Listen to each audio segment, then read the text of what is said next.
munkar. Pemimpin kita baginda Nabi besar Muhammad sallallahu alaihi wasallam adalah tokoh yang paling sukses dalam melaksanakan amar ma'ruf nahi munkar.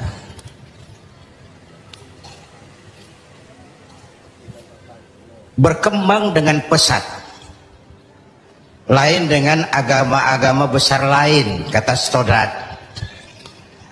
Agama Buddha punya Raja Asoka, agama Persia punya Raja Cyrus,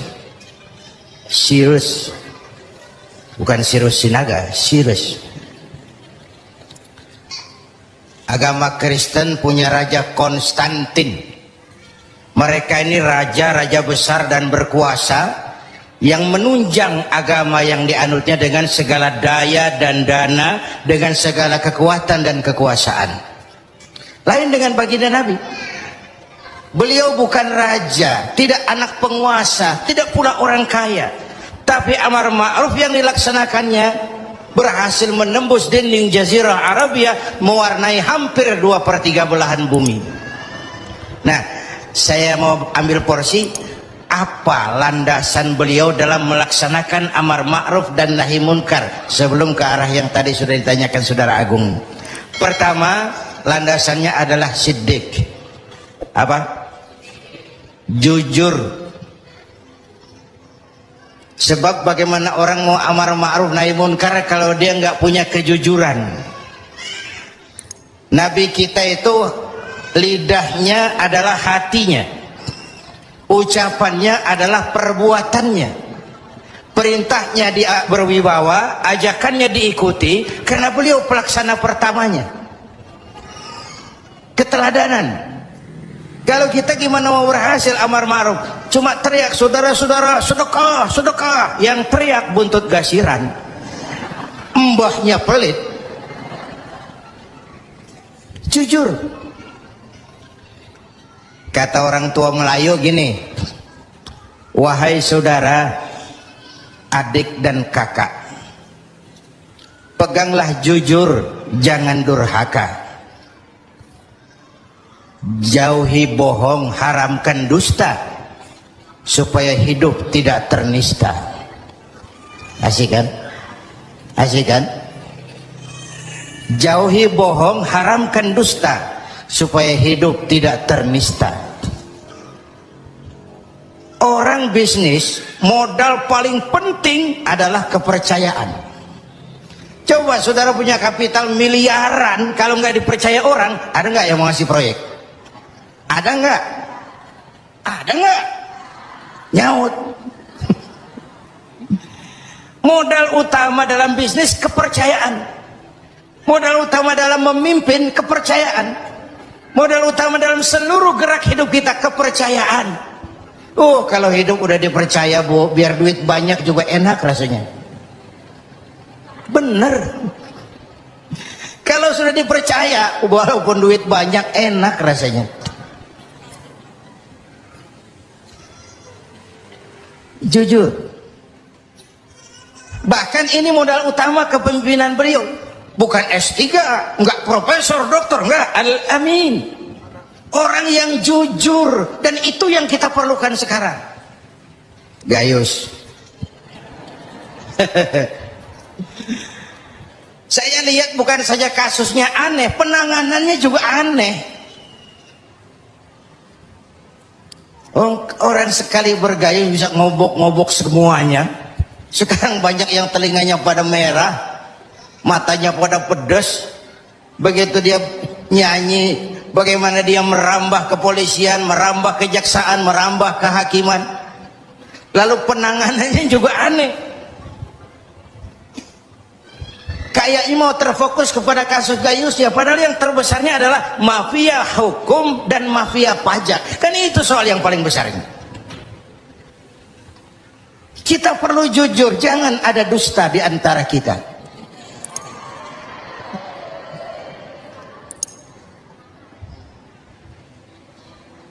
Apa tanda si bintang timur cahayanya terang sampai ke fajar? Apa tanda orang yang jujur? Hatinya mulia, ucapnya benar. Hatinya mulia, omongannya benar. Tidak pepat di luar, pancung di dalam. Menjegal kawan seiring, manis jika berhadapan, balik belakang lain bicara. Tiap hari kita ngadepin topeng. Topeng yang berkelip. Ini mukanya apa bukan sih? Ini omongannya apa cuma sekedar sebuah misi? Dan seterusnya. Pantas kalau satu saat seorang biang preman, mbahnya preman, datang menghadap baginda Nabi, dapat hidayah dia. Ya Rasulullah, saya mau masuk Islam, boleh enggak? Oh boleh. Mengucap syahadat. Selesai mengucap syahadat, dia bilang lagi, ya Rasul, saya kan sekarang sudah masuk Islam. Baik. Saya cinta Islam. Alhamdulillah. Saya cinta Anda ya Rasul. Bagus itu. Cuman saya juga cinta dosa. Ini aneh orang ini. Preman tadi ya. Saya cinta Tuhan ya Rasul, saya cinta Islam, saya juga cinta dosa. Saya belum bisa tinggalin di dosa. Saya suka judi, suka mabuk, suka zina. Marah baginda Rasul dengar ini? Enggak, beliau senyum. Senyum. Orang yang tegasnya amar ma'ruf nahi munkar itu jangan masang muka kuburan. Manyu, muka ditekuk, jangan. Senyum. Lalu beliau bilang, lah Pak Sebi, nggak apa-apa dah, cuman begini Mas. Dari Jawa premannya waktu itu. Kamu suka mabuk? Hobi. Kamu suka zina? Go. Di mana-mana ada langganan. Kamu suka nyolong? Iya. Nah, gini. Saya cuma minta, mau nggak kamu mulai hari ini janji sama saya? Apa ya Rasul? Jangan bohong. Hal tu'ahiduni ala tarkil kadzib? Mau nggak kamu janji satu aja, jangan bohong? Saya kira apaan kali ya Rasul? Kalau itu mah kecil. Sanggup? Sanggup. Ayo, saya bayat. Bismillah. Mulai hari ini kau janji nggak mau bohong. Janji. Pulang, sambil pulang di hatinya mikir, ma ashala ma talaba hadzal nabiyul karim. Ini Rasulullah kok gampang banget permintaannya, enteng urusannya. Saya terang-terangan nggak tinggal zina, nggak tinggal nyuri, saya suka mabuk, cuma disuruh nggak bohong. Encer. Dia kira nggak bohong gampang. Dia kira nggak bohong gampang. Padahal Nabi Allah Ibrahim pernah mengeluh, saya seumur hidup 3 kali bohong, saya harus tanggung jawab di hadapan Allah. Padahal bohongnya bohong bener. Seumur hidup 3 kali merasa bohong, bingung Nabi Ibrahim. Kita sehari 16 kali bohong, nyengir aja nyengir, nggak ada bingung-bingungnya. Udah, sambil pulang, hari berganti minggu, minggu pergi, datanglah bulan. Satu hari dia lagi jalan nih si preman nih, mantan preman nih, ngelihat perempuan cakep, kenalan, dibawa ke rumah, masuk ke kamar, hampir terjadi, mau zina lagi, hampir terjadi, dia tegangan tinggi, hampir nyaris. Begitu mau terjadi, ingat, saya udah janji sama Rasulullah nggak mau bohong. Ntar kalau ketemu beliau saya ditanya, kamu masih zina? Nyautnya bagaimana? Nyautnya gimana? Kalau saya bilang iya, saya pasti kena hukum, udah Islam. Kalau saya bilang enggak, saya bohong. Padahal sudah janji nggak mau bohong. Perang ini, iman sama syahwatnya. Kata syahwatnya, udah sikat. Kata imannya, pikirin dulu, lu udah janji lo. Perang. Akhirnya imannya menang. Dia bilang sama tuh perempuan, Mbak Yub,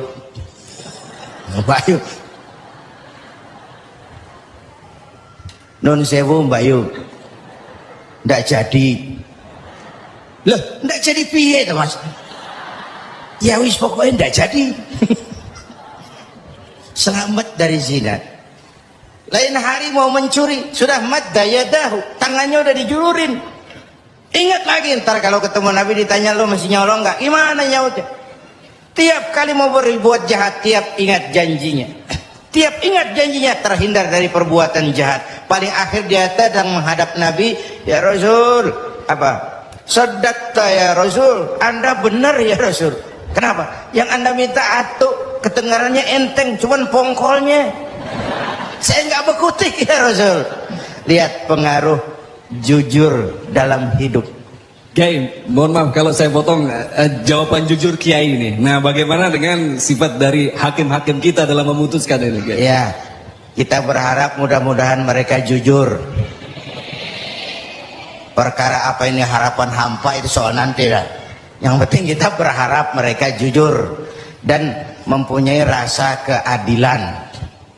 Bapak Ibu hadirin yang saya hormati, ini satu dasar amar ma'ruf tuh, jujur. Yang kedua, tabligh, menyampaikan. Ini pun nggak gampang. Satu saat beliau lagi dakwah di kalangan elit, datang orang buta nyebarin agama, nanyain agama. Agak masam, muka beliau agak berpaling. Turun ayat abatha wa tawalla an ja'ahul a'ma. Ya. Ayat yang saya sampaikan tadi, Allah mengkritik kepada baginda Nabi. Mengapa kau agak masam ketika datang orang buta minta diajarkan agama? Ayat ini disampaikan juga oleh Nabi kepada para sahabat. Ini loh, ayat ini barusan turun mengkritisi saya. Jadi memang yang orang hidup yang baik itu jangan alergi sama kritik. Tapi yang kritik pun jangan asal ngomong. Ya. Orang jangan alergi sama yang namanya kritik, karena kritik itu yang sering membuat kita berpikir. Dikritik yang membuat kita dewasa, dikritik yang membuat kita jadi bijaksana. Pujian sering jadi racun. Walaupun sementara kita senang, ibu cantik lah bu, mekar hidungnya, tapi itu sering jadi racun. Kritik yang membuat kita berpikir, kritik yang membuat kita dewasa, kritik yang membuat kita jadi bijak. Tapi yang ngeritik pun jangan asal ngejeblos.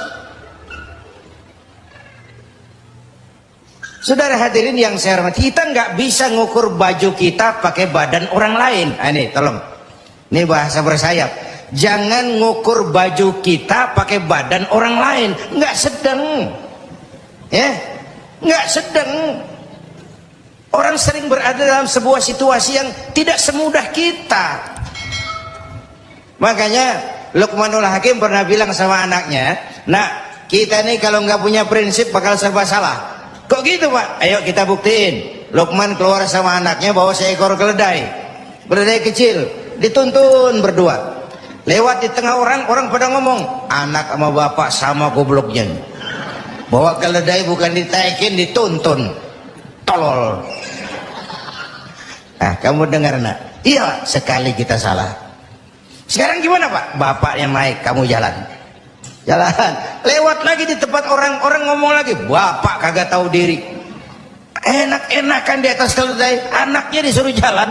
Tega sama anaknya. Kau dengar nak? Iya, 2 kali kita salah.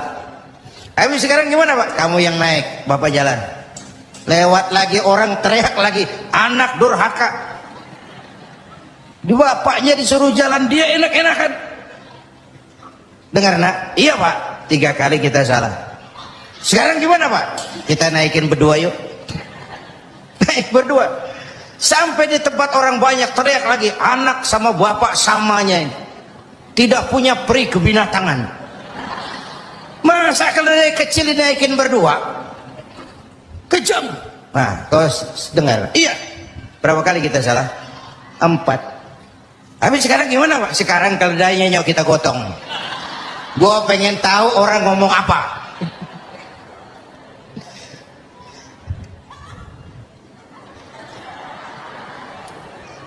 Begitulah Bapak Ibu hadirin, tanpa sebuah prinsip kita sering terombang-ambing. Makanya kita rakyat ini kudu punya filter.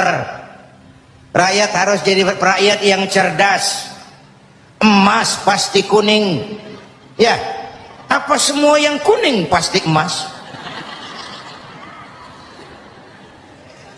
Rakyat harus cerdas.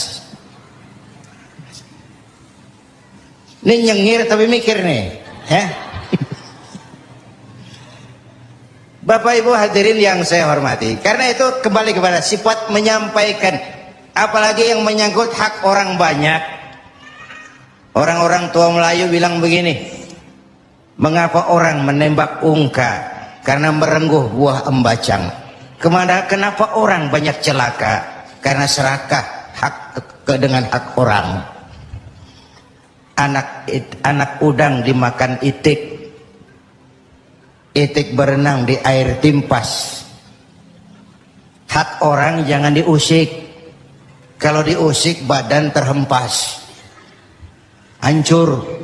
Karena yang menyangkut hakul adami, hak-hak manusiawi itu harus dipenuhi. Tabligh menyampaikan. Ini kan kadang-kadang dari atasnya bagus, di tengah jalan banyak tukang sunat. Turun ke tingkat menengah, ini jalur birokrasi, sunatin.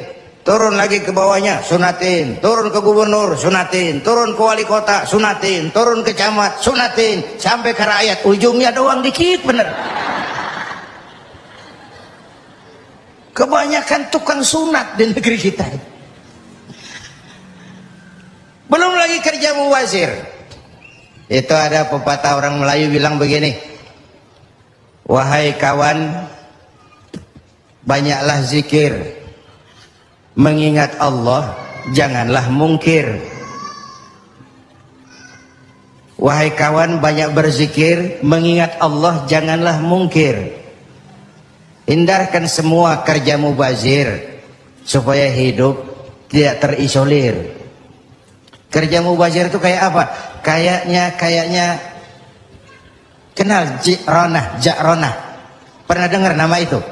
6 km di luar Mekah itu ada Masjid Ja'ronah, tempat kita ngambil miqat ihram kalau mau umrah. Ja'ronah itu perempuan lugu ya, tipis-tipis sama bego dah. Bego tahu bego? Minum es ditiup, nah tuh bego tuh. Dia kira ngebul panas. Ini Ja'ronah kalau malam nenun kain, siang dia rusakin lagi. Supaya apa? Supaya malam punya kerjaan, nenun lagi. Siang dia rusakin lagi, malam dia tenun lagi. Allah sindir kita dengan peristiwa itu. Wala takunu kallati naqadat ghadlaha min ba'di quwwatin ankatha. Jangan kamu seperti perempuan lugu itu, yang kalau malam nenun kain, siang dia rusak lagi. Malam dia tenun lagi, siang dia rusak lagi. Jalanan udah bener-bener dipaculin. Supaya apa? Besok punya kerjaan dananin jalanan. Berapa banyak proyek Ja'ronah di Indonesia ini? Tahsilul hasil, mengerjakan yang udah beres. Kan kerja mubazir. Bapak Ibu hadirin yang saya hormati, ini soal tabligh. Yang ketiga sidik amanat, yang kedua amanat ya. Yang ketiga tabligh. Amanat itu menyampaikan, bisa menjaga kepercayaan orang, itu penting. Itu amanah namanya.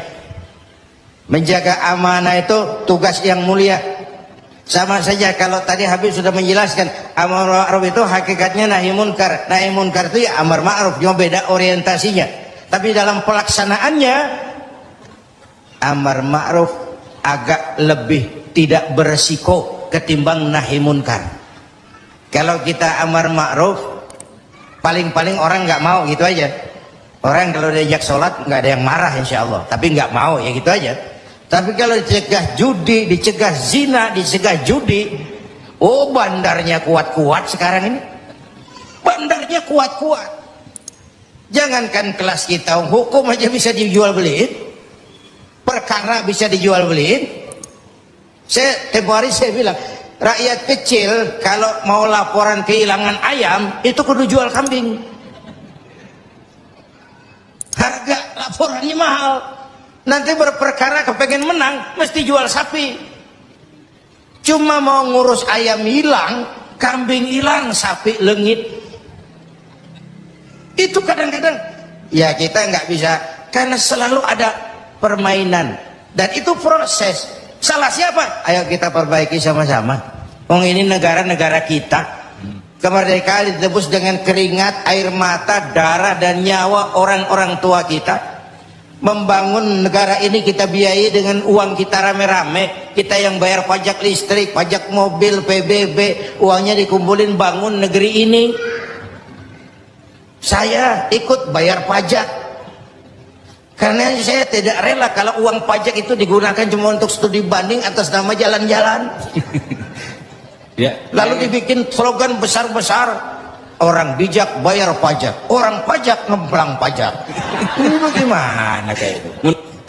Kalau yang ma'ruf berjalan tapi yang munkar juga berjalan, artinya kita hanya beramar ma'ruf tapi tidak bernahi munkar. Syauqi bilang dalam sebaik syairnya, famata yablughul bina'u yawman kamaluhu idza anta tabni wal akharu yahdimu. Kapan bangunan mau selesai? Kalau kamu bangun orang lain ngancurin. Orang Betawi bilang itu namanya kayak nimba kagak dibendung. Bagaimana airnya mau kering kalau nimba nggak dibendung? Kenapa? Yang ma'ruf jalan, yang munkar juga jalan.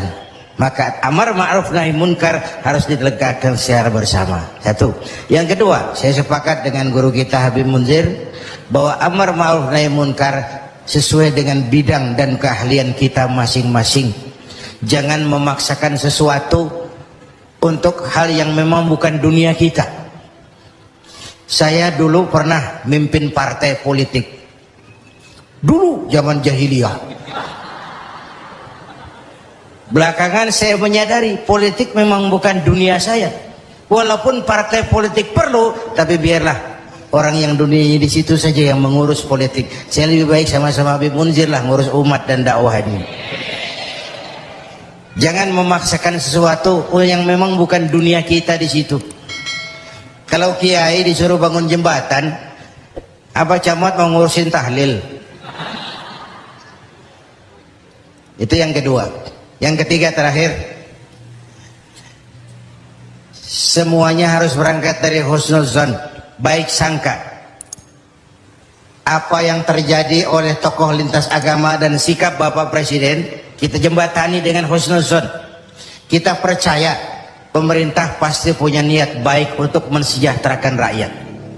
Kita juga percaya tokoh lintas agama punya tanggung jawab moral. Mereka memberikan teguran bukan karena benci pemerintah, tapi ingin melihat negara ini berjalan dengan baik. Saya ingatkan waktu PSSI lawan Oman, itu ada penonton yang namanya Ardi turun ke lapangan, tendang bola ke gawang, untung nggak gol. Waktu ditanya, saya bukan benci sama PSSI, saya bukan mau ngacoin pertandingan, saya cuma greget kenapa sih nggak gol-gol PSSI ini, penalti aja meleset, capek saya greget. Nah, karena itu saya percaya para tokoh lintas agama punya niat yang baik, ingin melihat negara ini berjalan dengan transparan. Kita juga percaya pemerintah punya niat baik untuk mensejahterakan rakyat. Cuma tentu ada berbagai kendala dan diperlukan kesungguhan dan kejujuran. Sekali lagi, kesungguhan dan kejujuran. Jangan ada dusta.